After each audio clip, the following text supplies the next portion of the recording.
Good morning to everybody. Happy Monday. Happy Indigenous People Day. It's Daryl here at 7 a.m. here in Connecticut on the East Coast. I've been running late these last few days. Honestly, since the Trump rally, I've been, I don't know what the word, worried, concerned, scared, frustrated at the future of the country. It's scary. It is scary to me. Might as well get right into it. Hashtag Civil War. By today, we've probably all heard of that. An interview with a Trump supporter at the Des Moines rally Saturday is now trended on Twitter. Hashtag Civil War. Like I said, I saw this interview 2 days ago, I think, right after. And I saw another interview with another Trump supporter. I'll put the links to both these down below. And this other Trump supporter was in tears. She said, my whole family's woke and they're becoming liberals and I'm so scared and frightened. And I look at both these people. And I asked myself, they are so manipulated and lied to and frightened. First thing I asked myself, am I being lied to too? I have to ask myself that. Am I just the other side of the coin? Supporting Joe Biden, supporting the Democrats. If I thought for 1 second that I was being lied to the way they are, being manipulated the way they are, I would switch sides, or I would just quit politics. I would pull myself all together, but I don't see that. I see Biden having made a few mistakes here or there, but he was handed a mess to begin with, just like Obama was handed a mess from George Bush. I don't even know where to start with all this. I listen more to what Trump said, and it scares the hell out of me. The fear and dog whistles and everything he talked about in that rally, it was one of the most frightening things I've seen out of Donald Trump so far. And he's, then we see that 90% of Republicans want him to be involved in some way, shape, or fashion in the future, in 2024. That scares the hell out of me. Look at how vengeful this man is. It's almost a year later. It's almost been just shy of a year since the election. Is there any proof? Any proof whatsoever? Now, look at reporters in the media, right? What they strive for in their whole life, their goal would be the big story, to uncover to get this story themselves, the big truth, like Watergate. That's like their Olympics. That's like the height of their field. I don't believe for a second that any reporter anywhere in this country would pass up the opportunity if they came across evidence, any kind of evidence or anything about a stolen election, about what Trump claims happened, that they would bring it to light. It's been a year. Nothing. And not even that, but you hear Trump talk about 70,000 votes here or there. First of all, he talks in this rally, and he talks about Pennsylvania, Arizona. He talks about 3 a.m. in the morning, how he was ahead. And then shortly thereafter, he's losing by a little bit. And he describes it in that goddamn voice that just drives me crazy too. And the thing that gets me is we were all told that this was going to happen. This is what I believe. These Trump supporters, I think all the Trump supporters, Donald Trump, know that there was no dumps. There was no packet grabs or Mike Lindell or suitcases or any of that. I think what they truly believe is they thought for sure that Donald Trump was going to have 2 4-year terms. They were positive of that they were going to have Trump around for at least 8 years and even more if they had their way. And then COVID came along, and that I believe that right there, the way. Not COVID, but the way that he handled it or mishandled it or ignored it. That's what did him in. And ever since then, like now, Trump was talking about how the election boards, now as time goes by, people are manipulated again. Like I said, we were all told about how first the in-person votes would be counted and then the mail-in votes. And that accounts for, we were told that was going to happen. And now Trump is saying, it's a big conspiracy. All of a sudden at 3 a.m. I was losing.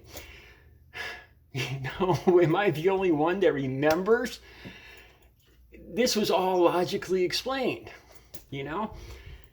And then the whole mail-in vote thing, because we were in the middle of a worldwide pandemic. There was no vaccine. We were given the option for mail-in voting. And now Donald Trump, other Republicans are making it seem like it was like some conspiracy, that the Democrats suddenly changed the voting methods in 2020. Right before the election, they changed the voting methods for the big steal. And it just frustrates me so much because we all know what really happened. We were in the middle of a worldwide pandemic. Donald Trump could have come out looking like a superstar, but he didn't because he mishandled it. And I think Trump supporters, ever since the beginning of this pandemic, Trump supporters have seen that dream of Donald Trump taking another 4-year term just slip away because the way that he mismanaged it. And with his whole stripping off his mask and saying it's going to disappear in 15 days, the hydro, whatever. And they're still pushing this. I see Michael Flynn talking about, I'll see if I can put the link to this down below. Michael Flynn saying that there's a whole secret second government, a government that doesn't account to anybody, the deep state. He just talked about this. As a matter of fact, it's going to be on Tucker Carlson tonight. I got the clip ahead of time. Michael Flynn talking about how Obama is running the deep state. This is just crazy stuff, and after a while it just gets to me. I mean, I could understand a small amount of Americans falling for this, but we're talking about millions of Americans believing this. And it gets to you after a while. And you see interviews like with those two women at the rally. Like I said, I'll put the links down below. The one talking about civil war. Does she really understand what she's talking about? Her neighbors. You're talking about doing away with your neighbors? You're next door to the guy in the next street because he's a liberal? And you hear Donald Trump talking about CRT this and CRT, I'll eliminate CRT everywhere. Like I said, and CRT has never even been taught in our schools, ever.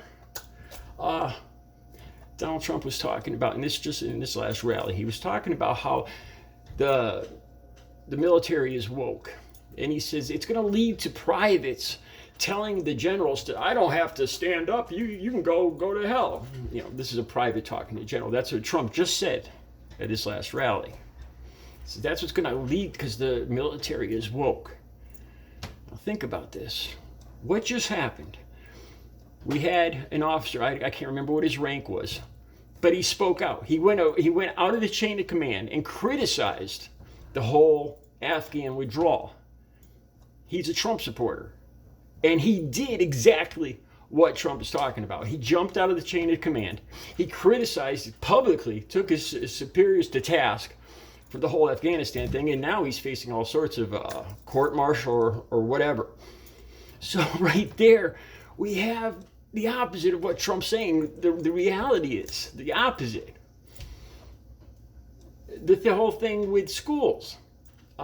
Josh Hawley painting this as parents trying to be silenced.